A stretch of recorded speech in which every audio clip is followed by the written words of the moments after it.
Hi guys, so we've got some updates on police investigations and court stuff. Sounds fun, right? I'm truly living up to my name here. Anyway, let's start with our bestie, Heejin. For the first time in a while, she's actually gotten some good news. The police have concluded their investigation into HYBE's breach of trust allegations against her with 0 charges. In other words, they found no evidence of illegality, so they won't be referring the case to prosecution. HYBE has already responded and said they'll be appealing with additional evidence that has come to light since the investigation began. They also plan to use recent court rulings that reviewed this evidence, such as the Seoul High Court stating that Min had intentionally sabotaged the very basis of an exclusive contract. Their statement also notes that the police complaints she filed against some of their current and former executives were also dismissed without charges. So, what does this mean for the ongoing lawsuits? Not much, since they are all civil cases, but it is a PR victory in the short term. Korean attorney Chung Kyung-sok called the decision more of a draw than a win for Hee-jin,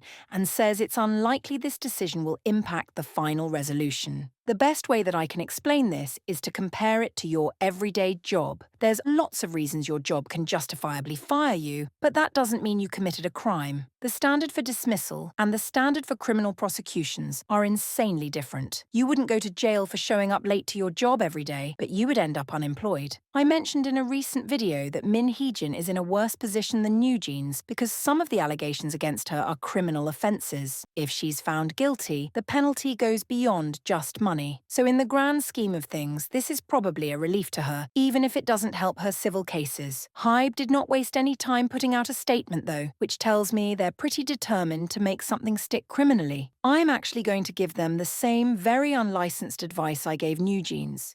You guys need to consolidate what you're accusing her of. NewJeans showed up to court saying ADOR had breached their trust with a whole list of grievances that just didn't apply to that accusation. They also lacked evidence, and the judge was left legitimately confused. The question is, what does breach of trust mean to this case? The concept is considered abstract, but not enough to where there are no guidelines or precedent. HYBE needs to decide exactly how and why they lost trust in Hee-jin, and what exactly they lost trust in her to do. The seeking outside investors to take ADOR independent angle might hold up civilly, but the police want evidence of her actually following through before they pursue it criminally. HYBE has gotten some clarity from recent court rulings, and it seems they will use that to pivot strategies. It's not an accident that HYBE brought up the High Court's comments, stating she had sabotaged the very basis of an exclusive contract. They linked this to recent developments that had not taken place when the police investigation was first launched, like NewJeans unilaterally announcing the termination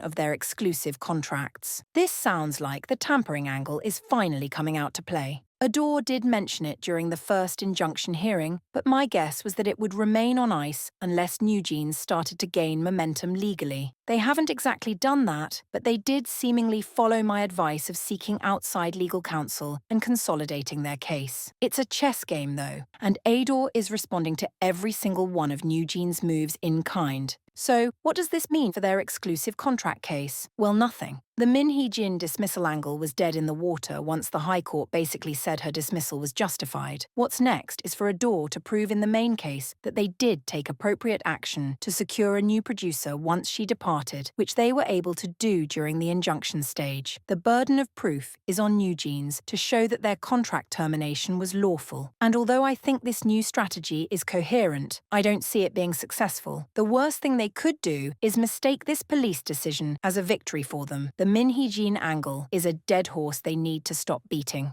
Next, Bang Si-Hyuk and 3 former HYBE executives were referred to prosecutors for violating rules prohibiting unfair trading under the Capital Markets Act. A quick rundown is that Chairman Bang is accused of misleading BigHit investors regarding his intention to take the company public. This compelled investors to sell their stock to a private equity fund that they were unaware of his connection to. This comes after multiple failed police requests to raid HYBE offices in relation to these suspicions. One thing the Securities and Futures Commission did that police have yet to do has been a common theme here. Consolidate. Be specific about what law you claim someone broke and present evidence related to that. Throwing accusations at a wall to see what sticks, then asking for a raid to find the evidence retroactively is just bad practice. Similar to the Heejin case, there are lots of things people do in business that can feel like a betrayal, but if you can't pin them down legally, then you're really just a capital victim in the end. I've already explained Chairman Bang's alleged scheme in my past video on this, but we still can't know if he actually did this until the evidence is made public. In HYBE's statement, they assert that Chairman Bang did not seek private profit through the IPO process, but this explanation was not accepted. I mean, if the explanation was simply, "No, I didn't," then I can see why it wasn't accepted.